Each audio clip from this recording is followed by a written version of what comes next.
Hey everybody, it's Eddie J on Crypto for GrowMyBag.tv. Hope you're having a good one. What's good, what's good, what's good? So today was an interesting day for the stock market. Ups and downs and downs and ups. Basically now it's flat, so nothing really happened. You've got a whole bunch of people talking about, you need to remain calm in the market. If you can't handle yourself, you shouldn't be in the market. It's as simple as that. What's going on, Hutanic? Thank you for letting me know that you invested in yourself. Same to you, Rick Ritchie in his house. And I picked other, and this is why.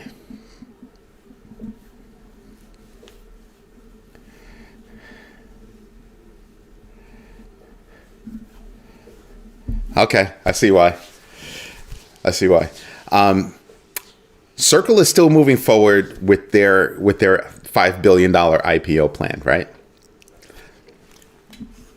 Or, that's the expected number. They would grow or something like that. But that also happens to be the number that Ripple offered for them. What's funny is now that somebody came knocking on the door, now Coinbase woke up and said, "Whoa, wait a minute. Wait. We'll buy you." Now, mind you that Coinbase already has integration with USDC, and they're also a partner. They're also an owner, so they make mad money. Are they owner? Yeah, they do own a piece. So they make mad money off of them, and they don't want to lose that. So they're rushing to go figure out how to do it. Meanwhile, Circle is still in talks with Ripple. So it comes down to who's got the most money to throw at it and who doesn't have to talk to the street to do it. You know what I mean? Like, they've got private stockholders, and I'm thinking that Brad Garlinghouse has more leeway than Brian Armstrong over at Coinbase. But they're saying, not they, but some people are saying that the integration with Coinbase that's already there, blah, blah, blah, that could put them in the lead. And I'm like, that integration isn't going anywhere. It's not like they're going to rip it out. So that's not an advantage. It's already there. If anything, it's even more reason for Ripple to come up with more money to tell Coinbase to go pound the pavement.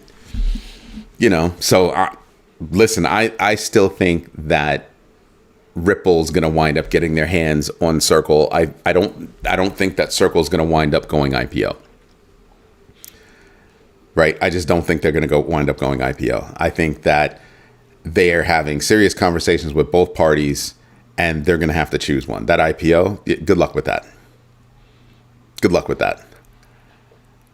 Because Ripple doesn't want them to go IPO, right? Because Ripple is not public. So I doubt that they actually want them to go IPO right now. They're like, no, we'll buy you. We'll buy you, and that'll be it. All good. All good. And think about what they're doing. They'd have their hands on another stable coin in addition to RLUSD. They'd be able to, and it's global. And so what are they both based on? Ethereum. So a merger? A merger of kinds? That would be something. That would be something. They would be untouchable. They would be untouchable. Do I want Coinbase in charge of a stable coin? No, I actually don't. No. Because I don't like how Brian Armstrong does business. I really don't. I think that he's a little...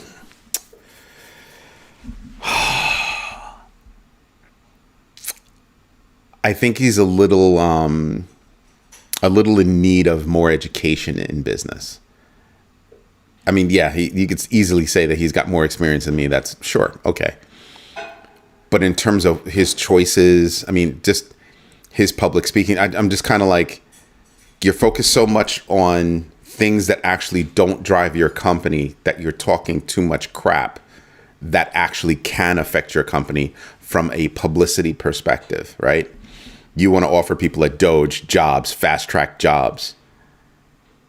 Meanwhile, they haven't done anything except destroy things that were working just fine and they didn't come up with the number that they said they would. So I want to give those people jobs. Yeah, I don't think so. Quick, before I continue, in what country is Ripple's latest deal? UAE, Dubai, Switzerland, or other? Just saying. That's tonight's question. So you're gonna have to suck it up and deal with that one. And don't forget to let me know if you've invested in yourself like these two wonderful gentlemen have. So that's kind of a big deal. It's kind of a big deal. And Brad Garlinghouse is, I think Brad Garlinghouse can run rings around Brian Armstrong. I think Brad Garlinghouse is going to be able to basically write his own ticket. He wants it. He's going to get it because he survived the onslaught. He came through the fire, right? So right now he's kind of untouchable. It's kind of like, well, I went up against the SEC. I handled my business. What have you done lately? So he's got some juice right now. He's got some pull right now. But I just don't agree with Coinbase having Shalom Lex Luthor. Thank you for letting me know that you're investing in yourself. I don't agree with having Coinbase manage USDC like that. I don't. I really don't. I mean, I'm not thrilled with Ripple having it either, but I think it would be a better choice because I think that Brian Armstrong would cave. I think he would cave. I mean, right now, I already think that USDC is going in the direction of a pseudo CBDC. I already think that. Right? So I'm going to have very little to do with USDC. Very little. If at all. Right? Because I don't think there's much that I can do with USDC that I can't do with USDT. And if it comes down to, well, Coinbase only deals with USDC, then that's more of a reason to not deal with them, right? That's the only stable coin you're going to play with in the United States? I don't know about that. So yeah, I don't like the path that Brian Armstrong is taking. I don't like the rhetoric that he's using. I don't like any of that.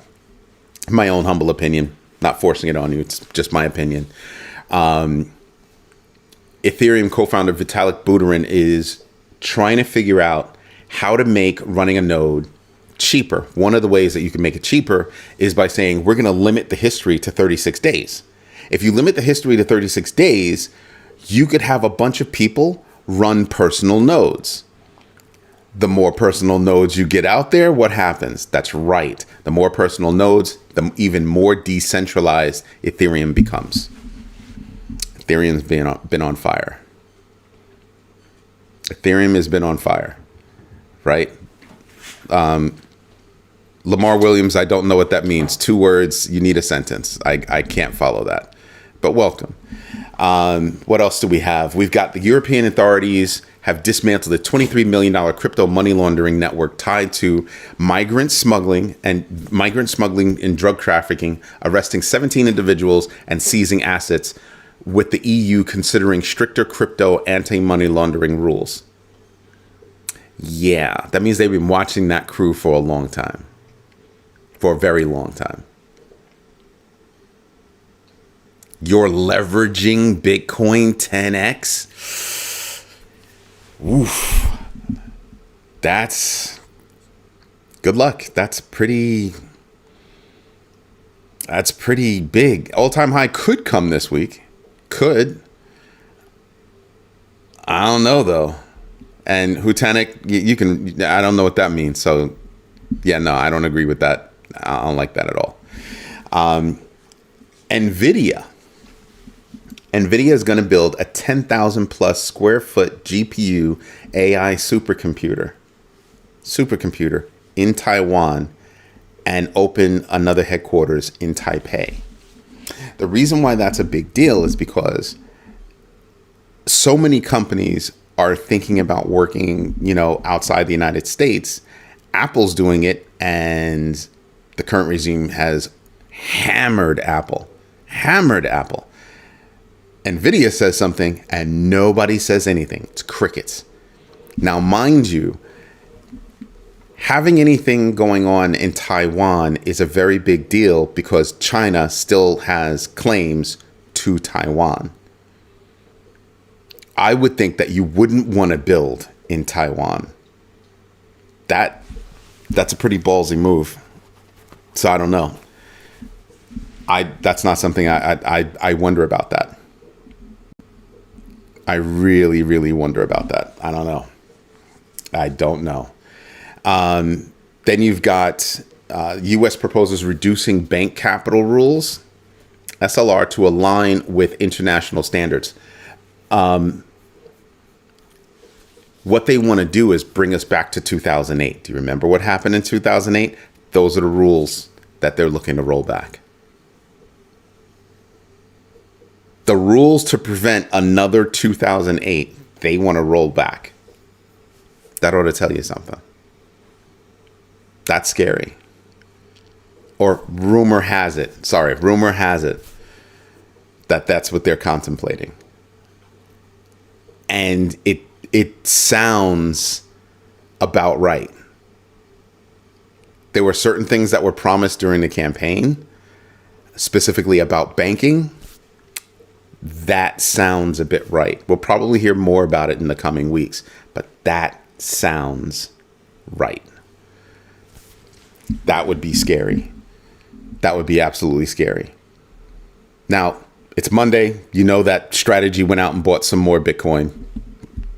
Of course, they now own 576,240 Bitcoin. However, they're facing an almost $6 billion class action lawsuit. It contends with short seller criticism and legal challenges over misleading investor disclosures, allegedly, right? That's going to be interesting. If it's allowed to continue, that means that case would have legs, right? I need to get the details because I kind of don't. I don't know. I don't know that he lied to investors or that he misled investors. And I have to look to see like what's the time frame, that they're going after. Could it be when we went from 69,000 down to the teens in Bitcoin? Could be. But I don't think he's ever wavered in what he was doing. And obviously people agree with it because they keep giving him money to do it. So I don't know. Now all this leveraging talk, and I'm like, yeah,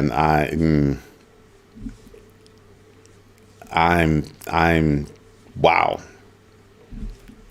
I'm just looking at these leveraging numbers. I mean, somebody's leveraged 200x on a short at 106,230. We hit 106,800 and change, 106,800 and change today. That's pretty big. Without a stop loss. Yeah, I'm going to let that go. I'm not even going to continue with that conversation now without a stop loss. I'm going to keep going now. What else do we have that was juicy today?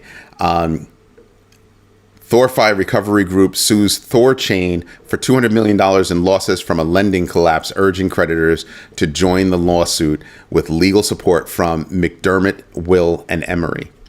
That's not a small deal. Remember, ThorChain collapsed. So that's actually a very big deal. So for different reasons, ThorChain collapsed. Mantra collapsed. Two projects that were doing well, and then out of nowhere, implosion. Now you know why I keep saying, do your own research, know your entries and exits, and absolutely invest deliberately. I'm pretty sure there were a lot of people out there that just said, I've been in here for so long, it's been making me so much money, I'm just going to let it ride. There's a reason why a lot of people take profit along the way. At least to try to extract their principal. You want to let let it rock? Go ahead. Like what I do, I extract my principal plus a percentage, right? So at least I'm safe and there's money left. So I'm safe. I was able to wet my beak, and it can sit there. It's sort of like SHIB. SHIB right now is OPM for me right now. Other people's money, right? Because it's fully in the black. I already took my principal out, and I already took a percentage gain, and everything that I have sitting there is nothing but gain. That's what I do. When I can do it, I do it. When I can do it, I do it. Why? Because I can put that money to work someplace else now, while still having, myself in that other game. It works for me. I'm still tripping over no stop loss. That's hurting my head. It's hurting my feelings. So I have a new, you know what? I'm going to save that one for last. U.S. bankruptcy filings reaching a 15-year high, with 246 major companies collapsing, driven by trade wars, economic fear, and sector-specific challenges like consumer discretionary and healthcare. Wow. 246, highest in 15 years. I keep telling people, pay attention. There are these tiny little things, and if you start threading everything through, you start to realize it tells you a story. It tells you a story. Now, some people are saying, "Oh, we're going to avoid, the recession and blah blah blah," and I'm kind of like, y'all are funny. You'll see about that. We'll see about that. Solid philosophy in markets of uncertainty where anything can happen at any time. Yeah. I want my money. I'm not rich. I want my money. I mean, think about it. I put in $100. It goes up to 150, 300, 150, whatever. I'm able to take out my 100 plus 10%. I'm left with 40. That's 100% OPM. Other people's money. 100% OPM. I'm in the black. As a matter of fact, it could go to 0 and I'm not going to care because I took my 10%. I Buffettized that, right? I set a number, 10%, able to snatch that out, put it aside. I'm good. And let everything else rock. Let everything else rock. That's how I looked at it.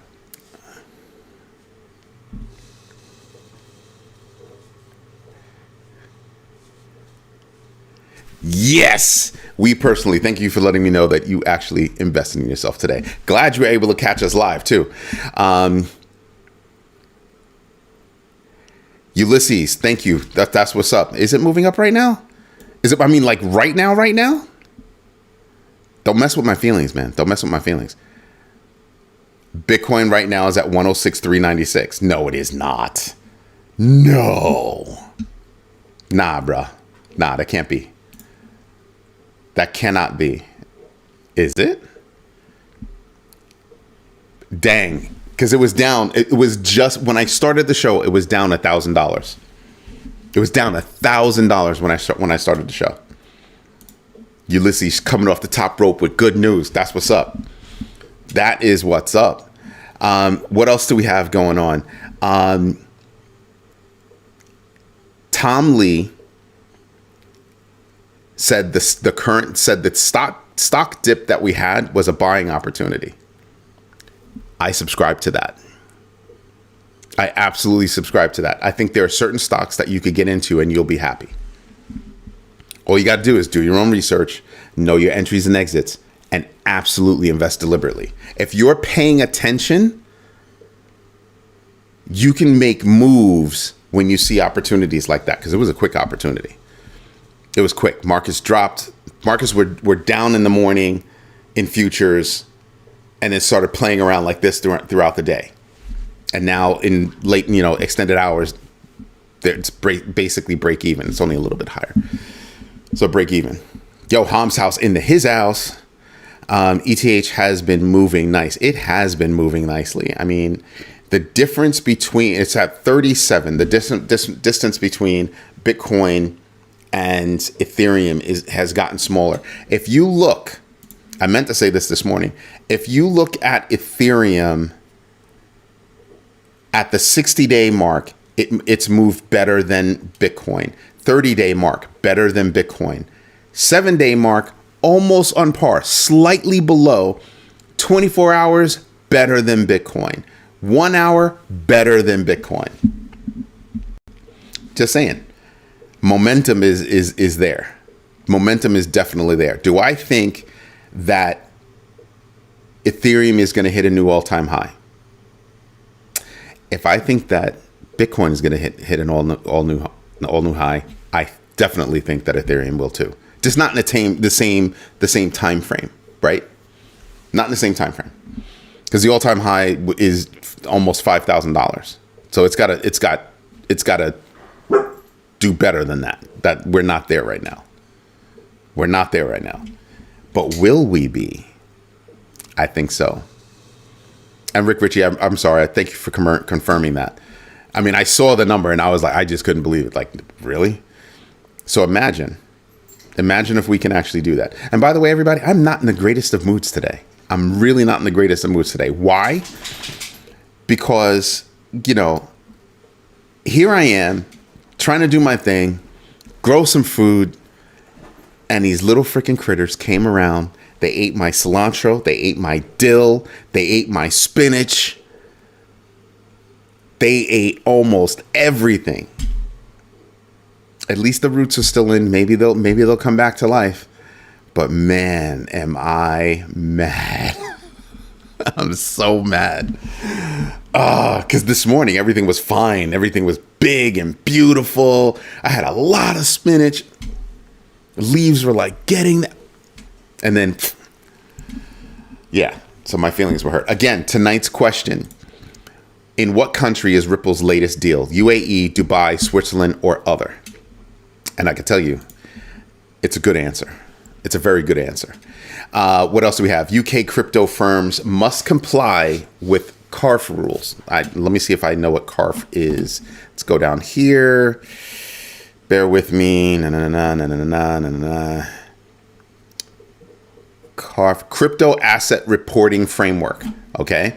They must abide by those rules. They tried to do something here in the United States like that. And what it means is crypto firms will have to report detailed information on trades. What? I think the UK has made a big mistake. I think they just pushed their whole market underground. I think they're going to wind up pushing crypto underground. They're going to wind up making it so people immediately flock to hardware wallets, VPNs. Nobody's going to know anything. Nobody's going to know jack. Hit a swap. Nobody knows anything. Nobody knows anything. Oh, well, he sent it over to this address. Who knows what happened after that? This person, she sent it over to this other wallet. And then it left that wallet.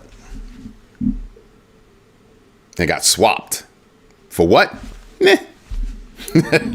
I think the UK is moving in the wrong direction with that. The wrong direction. Right? Bruh, I took preventive measures. Everything was fine. Everything was fine. But it seems like, so here's why I want to grow. And real quick, I'm just going to say this real quick. I'm growing ghost peppers and Carolina Reapers. Why? Because if I have ghost peppers and Carolina Reapers, I can cut them up, put them on the soil, and that capsaicin, they don't like that. So my Carolina Reapers, untouched. They were untouched. So what am I supposed to do? I could cry about it. I am crying about it. I'm very upset. That's how I'm saving money. You people think I'm funny. I'm not. It's how I'm saving money. Grow some fruit. And 8 Paws in the house, invested in herself. That's what's up. Pomerantz LLP is one of the companies that's actually taken up that class action lawsuit against Saylor and Strategy. Not small. Not small. Now, another big story, and we're probably going to get into it. Who here likes, just do me a favor, drop me a note. Who here likes Jamie Dimon? I'm curious. Who here likes Jamie Dimon?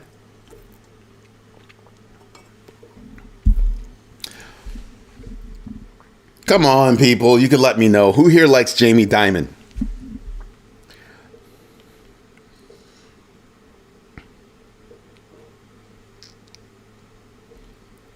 Lex Luthor immediately goes in the corner. He immediately goes in the corner. That was a good one. I can't even be mad. That was funny. That was really funny. Yeah, Rick Ritchie, I'm not a fan. I'm not a fan. All that talk, no Bitcoin. We're never going to do Bitcoin. We're never crypto, blah, blah, blah, blah. That's basically Jamie Dimon.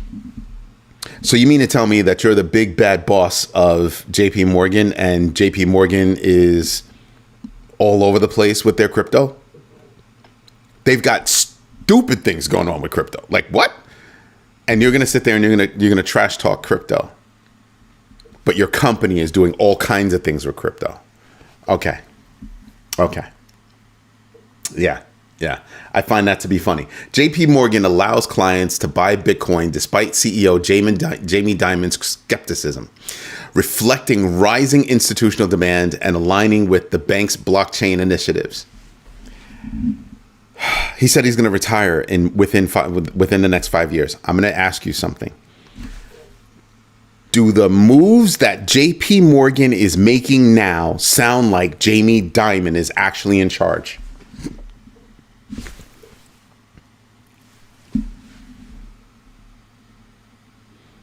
Seriously.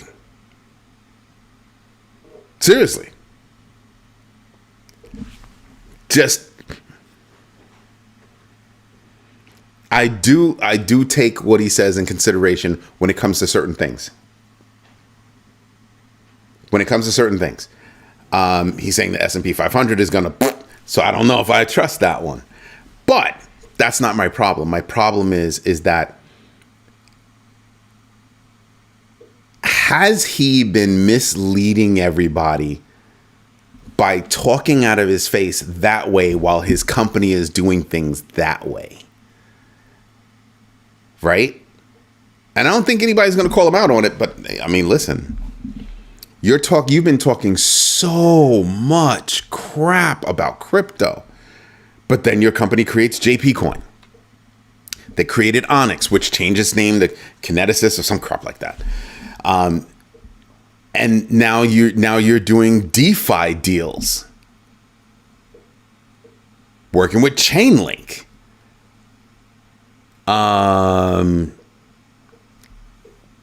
Now you're going to allow people to buy Bitcoin. We'll never do Bitcoin. Wait a minute. Excuse me? Come again? Is that not manipulation? Is that not manipulation? Help me understand. Because it sounds like manipulation to me. Or maybe not manipulation. It's just misleading. And really, I question if he's actually in charge anymore. Because they're basically saying, we're going to do what we do, and it doesn't matter what he says. Is he actually the CEO anymore? Maybe he still has the title, but he's all but stepped down. Like, what is he doing?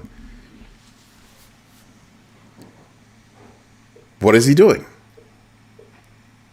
They were involved in Project Guardian. What are you talking about? What are you doing? You're still talking out the side of your neck? You don't think that's crazy? No, not like this. No. I mean, there are some ugly, ugly places out there, but I'm looking at it right now and saying to myself, that right there, you know what? I'm looking at what I still have left in seedlings. I might be able to salvage a few and just throw them in the dirt and see what happens. I'll do that tomorrow. I'm so mad. Anyway, there are a lot of firms out there that, are talking nonsense, but we're talking about a mighty powerful firm, right? Mighty powerful firm. Nobody at that level has been doing that. Right?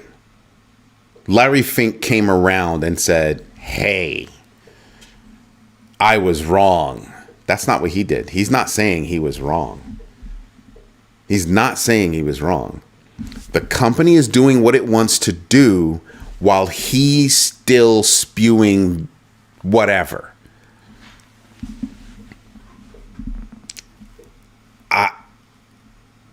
Is he still in charge? Does he actually still run the business? And you cannot tell me that, oh, well, that's way below his pay grade. Nah. These are fundamental changes to the bank, to the firm.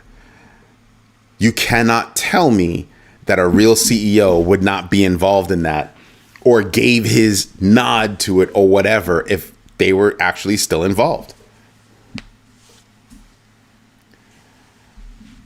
See, Hutanik, I understand where you're coming from, but this is how money moves. So yeah, no, I'm not going to write him off like that. It's not how I'm rolling. I'm going to pay attention to what's going on with that, and I'm going to keep looking. He's talking out the side of his neck while his bank is doing something else. And it's been going around for a while. But this move specifically for Bitcoin is 180 degrees opposite to what he's saying. Not a little off, the whole way off. They went from over there to over here. Seriously? And then you've got to kind of ask yourself, how long has that been going on? Are you literally just starting it now? Did your clients push you to do it? If you don't do it, we're going to leave. I thought Jamie Dimon was big man on campus. He got that brass. He'd be like, deuces, go do what you're going to do. Vanguard said it. Vanguard's like, yeah, no, we're not getting involved in that. Why not? They own businesses that are involved in that. They don't have to do it directly. Go do what you're going to do. You want to do that? Go over to BlackRock. We own a piece of them. Go over to BlackRock. They'll do it. We're not doing it. I'm just saying.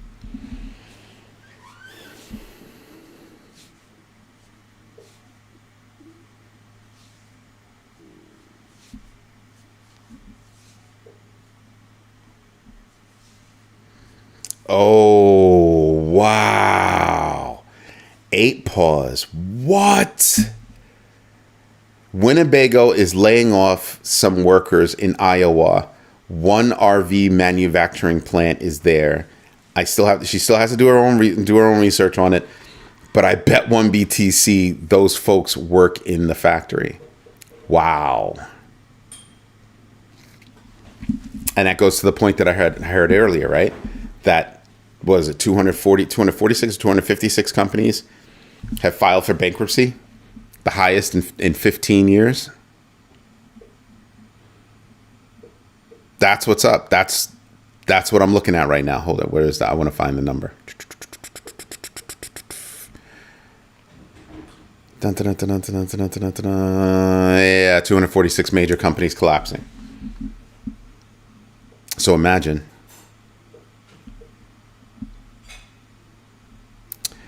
Ulysses, I'm not sure about how you feel. You and Hutanik, I'm really not sure about how you feel about him. Doomsday Diamond is what I'm going to call him. Doomsday Diamond. Because again, Warren Buffett was running Berkshire. He handed off some things, but he was saying he was still in charge. Things didn't happen without him saying, okay, I trust you. You understand? So Jamie Dimon, well, I'm going to retire within the next 5 years. Do you run the company now? Because the company is not doing what you said right? Just what are you doing? I don't think Jamie Dimon's in charge over at JP Morgan anymore. I really don't think so. I think they are moving in a different direction, and Jamie's not on that ship. I think what is it? He's just collecting money. He knows where the bodies are buried, so he gets to keep the title until something else happens, but the company will do what they're going to do. At what point does everybody go, yeah, Jamie, we don't believe that you're in charge anymore?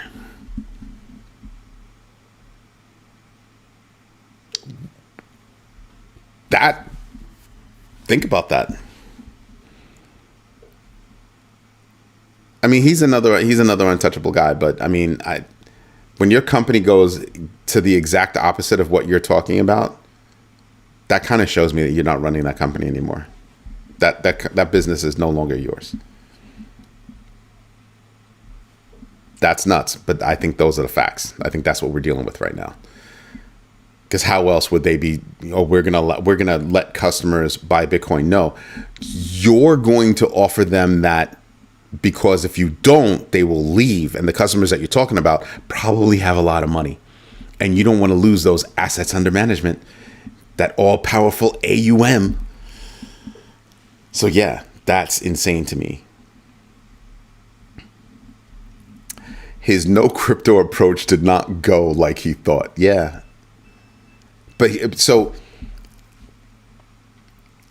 they've been involved with blockchain technology for a while. Like I said, they have their own JP coin. I want to know how long it's been since they've been kind of mucking around in that space. Teams doing research, things like that. So not necessarily directly investing, but understanding the technology, blah, blah, blah, bloody, bloody, blah. Just saying.